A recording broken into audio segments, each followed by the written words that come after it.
Assalamualaikum warahmatullahi wabarakatuh, anak-anak. Mari kita mulai pembahasan ini dengan doa kepercayaan masing-masing.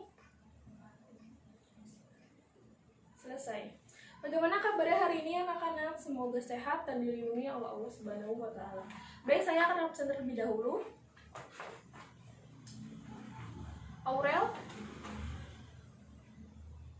Aji, Cika, Joko, Umi, Umaya. Ada yang berhalangan hadir? Apa yang sudah saya sebutkan ada yang terlewat? Sepertinya tidak. Baik, kita akan melanjutkan pembahasan kita, yaitu tentang permintaan dan penawaran. Baik, ada yang tahu permintaan itu apa? Permintaan. Ada yang tahu apa itu permintaan? Permintaan adalah jumlah barang dan jasa tertentu yang diminta atau yang dibeli pada berbagai kemungkinan tingkat harga dalam waktu tertentu.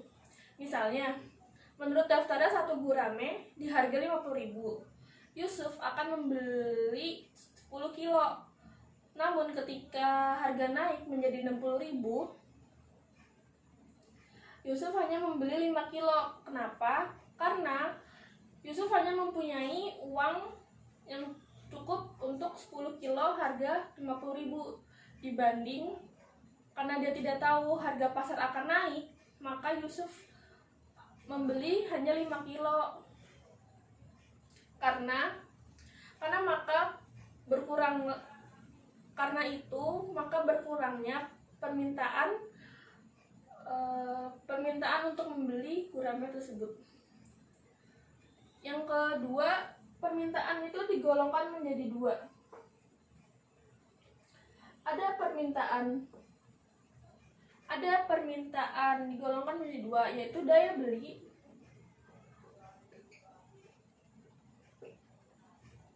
lalu jumlah subjek.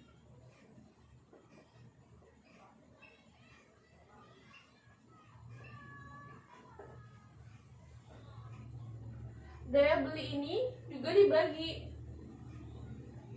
menjadi 3. Ada di sini absolut, ada di sini efektif, ada yang di sini namanya potensial. Jumlah subjektif juga ada 2, individu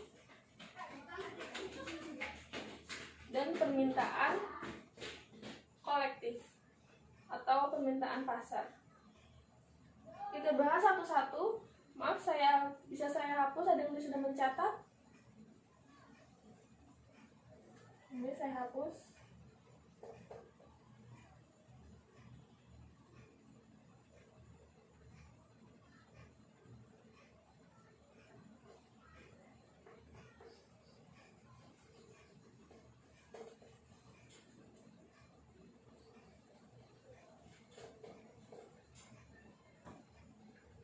Daya beli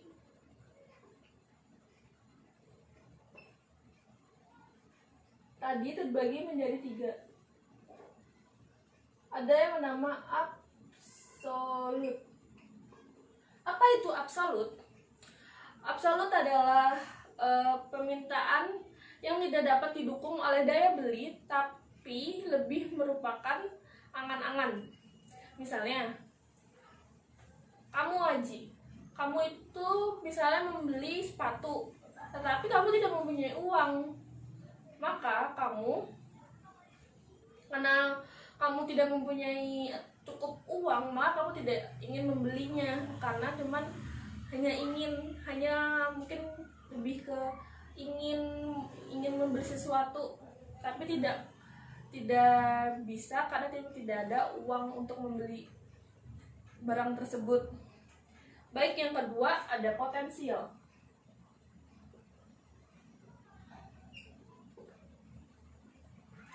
Potensial, permintaan yang didukung oleh daya beli tetapi belum dilaksanakan. Misalnya, kamu Umayyah ingin membeli novel. Sebenarnya uang Umaya untuk membeli novel cukup, hanya saja Umaya masih bimbang antara membeli atau keperluan lainnya. Itu juga bisa dibilang permintaan potensial. Baik, ada yang ketiga namanya permintaan efektif. Apa itu permintaan efektif? Yaitu permintaan barang atau jasa yang dilakukan sesuai daya, baik yang dimiliki dan daya beli yang dimiliki. Contohnya, kamu misalnya Cika ingin membeli sayur dan Cika hanya mampu untuk membayarnya dan mampu untuk membelinya. Itu namanya efektif. Tidak angan-angan dan tidak bimbang atau tidak jadi membeli untuk barang tersebut. Itu namanya permintaan efektif. Di sini ada yang belum paham. Kalau yang belum paham bisa ditanyakan. Sepertinya tidak ada. Baik, kita lanjut ke yang kedua, yaitu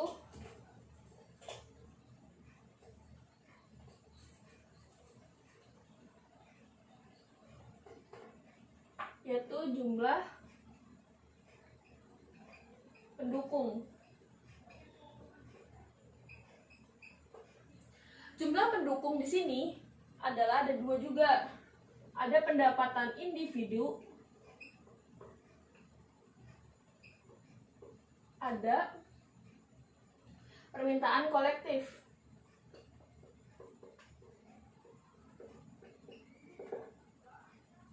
Apa itu permintaan individu? Ada yang tahu permintaan individu apa? Jadi permintaan individu adalah permintaan yang dilakukan seseorang untuk memenuhi kebutuhan hidupnya. Contohnya, saya ingin membeli baju tidur yang berwarna pink. Maka otomatis penjual itu akan mencarikan apa yang saya inginkan karena saya ingin membeli barangnya si penjual. Yang kedua, ada permintaan kolektif. Apa permintaan kolektif itu? Permintaan kolektif juga kumpulan dari permintaan perorangan atau individu permintaan secara keseluruhan pada konsumen di pasar. Contoh, Umi membeli apel di pasar. Pembeli lainnya membeli apel. Jika permintaan Umi dan pembeli lain digabungkan, maka terbentuk permintaan pasar. Itu yang dinamakan permintaan kolektif atau bisa dibilang bersama-sama. Baik, selanjutnya yaitu faktor-faktor yang mempengaruhi. Ada harga barang itu sendiri, entah itu dari harga yang naik permintaannya rendah atau harga rendah permintaannya naik. Lalu ada juga harga barang substitusi atau kompensasi. Ada juga yang ketiga, pendapatan konsumen. Pendapatan konsumen juga penting bagi permintaan karena suatu permintaan dari pendapatan konsumen yaitu bisa terpengaruh dari para penjual. Yaitu selanjutnya ada jumlah penduduk, ada juga selera konsumen, ada kayak ekspektasi atau penghapusan, lalu ada tingkat kebutuhan terhadap suatu macam barang atau dibilang intensitas kebutuhan. Yang satu lagi ada mode tren. Lalu di sini juga ada hukum permintaan. Hukum permintaan juga menyatukan bahwa hubungan antara harga dan jumlah barang yang diminta berbanding kebalik. Artinya, jika harga naik menyebabkan barang diminta turun, dan sebaliknya, jika harga turun akan menyebabkan barang yang diminta naik dengan syarat ceteris paribus, yaitu faktor lain yang dianggap konstan atau tetap. Itu yang dinamakan hukum permintaan. Ada juga keunggulan atau keterbatasan permintaan. Keunggulannya, jika barang dan jasa murah, maka permintaan itu meningkat. Keterbatasannya, jika barang dan jasa mahal, maka akan menimbulkan kelangkaan dan permintaan pun berkurang.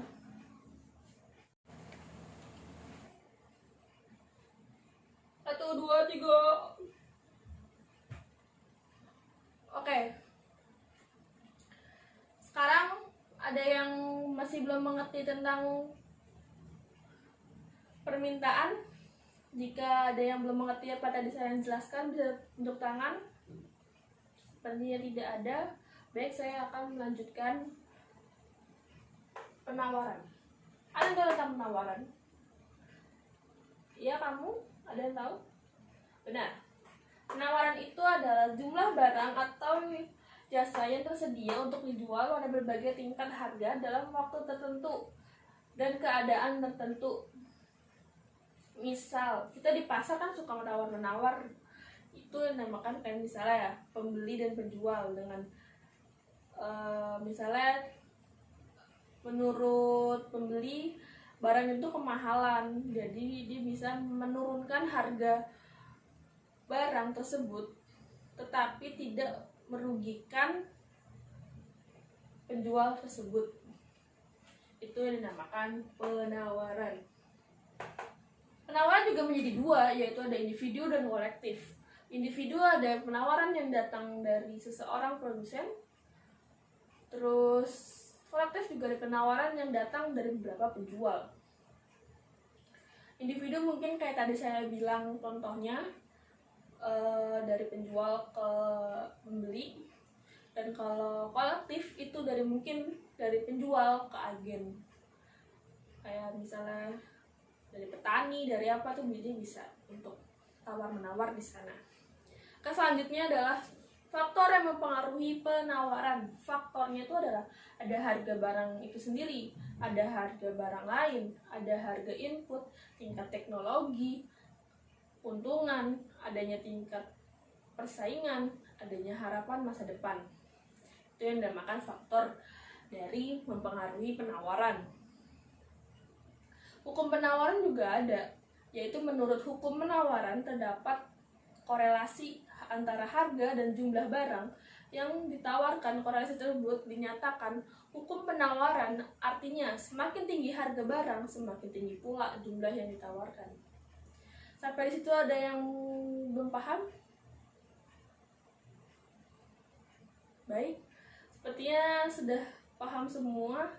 Kesimpulannya hari ini adalah permintaan adalah jumlah barang jasa tertentu yang diminta atau dibeli pada berbagai kemungkinan tingkat harga dan dalam waktu tertentu. Sedangkan penawaran jumlah barang dan jasa yang tersedia untuk dijual pada berbagai tingkat harga dalam waktu tertentu dan keadaan tertentu.